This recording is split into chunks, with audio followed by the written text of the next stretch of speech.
Today, we're out here with 269 367 conducting our Table 5 gunnery, and we got a lot of crews out here. We got these new tanks from Mods.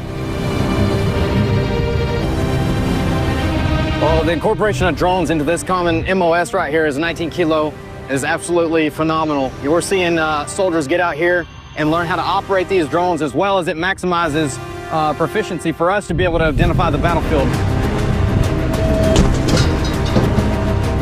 So training like this is really important for our soldiers.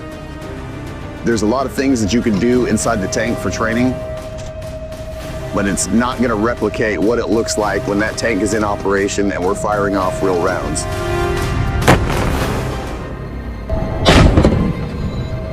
Get those reps in so that when you're actually out there operating a tank in a hostile environment, you're locked in and you know what to do. So the equipment has changed from when I started. We've got upgraded laser rangefinders. We've got upgraded software in our systems. We've upgraded to be able to outfit the trophy system. It's an active kill system that can defeat incoming rounds and protect our crews.